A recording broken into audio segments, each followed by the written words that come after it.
I'm Joe Satriani, and I'm going to show you 10 tips to make you a successful high guitar player. And the first one is it's all about bending in tune. This is a really simple one. You hit a note, let's say this one here, you drop down a little bit, and you bend up to try to get it in tune. But here are the mechanics of it. When you play that first note, make sure you're not pushing it down too hard, and make sure that you're not pushing it side to side or anything like that. Drop down, grab the neck, make sure the neck is sort of filling up this space right here, and your fulcrum point for rotating your forearm is going to be right there. And you put your 3 fingers down on that string, 2 frets below the note you hit at the beginning, and then try to get right there without any vibrato, and then maybe try any different kind of vibrato to your taste. Try it with other strings. Like that. Practice it down here all the way up,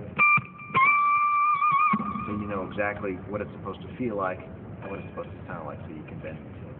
Now, let's talk about playing stretching. When I started out, I played this thing here, and that's got a lot of stretch, a lot of hammer on, and pull off. So let's say we scale it back and do a simple exercise to start. It would go like this.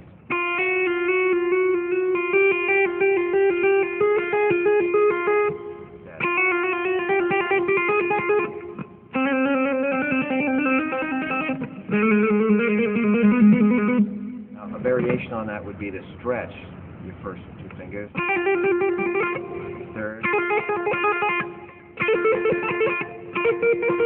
You can do that on every string, and then experience it further up the neck. You combine that strength building with this kind of an exercise. And this. So you've got basically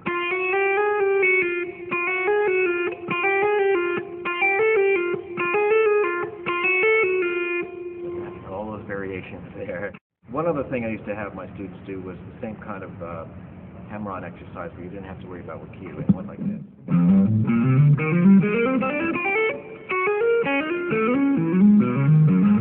Just kind of get used to doing this.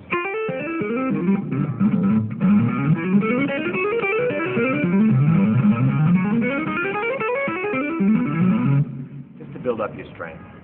Eventually, when you get around to playing scales, you apply all this butter strength and coordination and that kind of stuff, and this scale.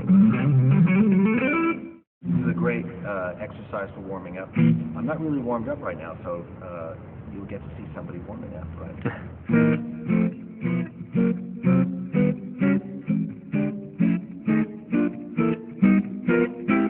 Do the same kind of thing on the first 4 strings.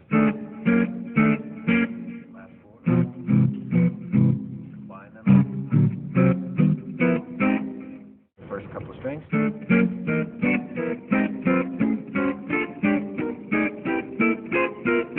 Feel like a tongue twister for your fingers. Great way to warm up. I do this every night before a show. You can use any chord form to do it. You can use, let's say, these diminished chords.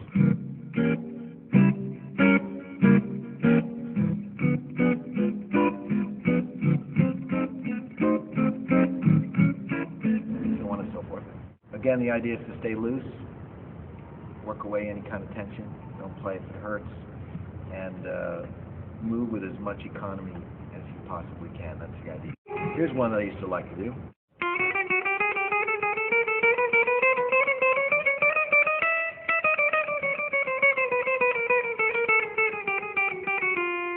Sounds wonderful, doesn't it? I learned this from a guitar player named Billy Bauer, famous jazz player. And it's a great way to work out picking and fingering that's slightly unusual, not part of your normal idiomatic, rock kind of styling. And when you do it on all the strings, it takes on a whole new sort of technique of its own, because you find you have to lift up your fingers in a different way because of the size of the string, and then as you go up, same thing. When you get to the top, or halfway up, let's say to the 12th fret, when you go backwards,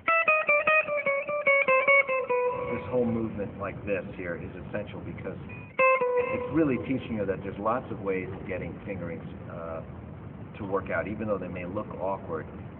There's a way of getting it together where if you practice it enough, it becomes natural to you.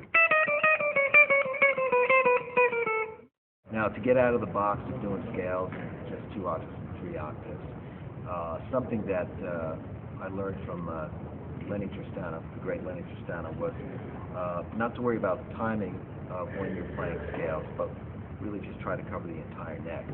So let's say you wanted to see me play all the way up as far as it could go, and all the way down.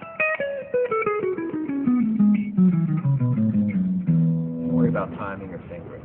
The idea is to be able to look down at this neck and really see every key that you want clearly laid out with any number of paths available to you.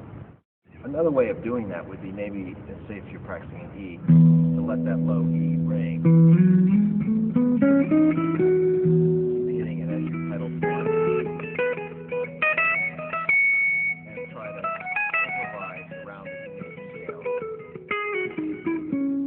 Now, if you don't know how to get around or visualize the whole neck, just sort of zone in on a couple of those 2 and 3 octave fingerings that you find in a book. Try to replace a couple of notes. And once you find those same notes everywhere, and you time together. It's just like learning how phrases in different octaves fit on the guitar. You have to do the same thing with the other note phrases. 1, 2, 3, 1, 2, 3, 1, 2, 3, like that. And then slowly you start to put them together. I like the improvising method because it still keeps you in the creative mode. It keeps you out of that just practicing and not listening kind of style, which I don't really like.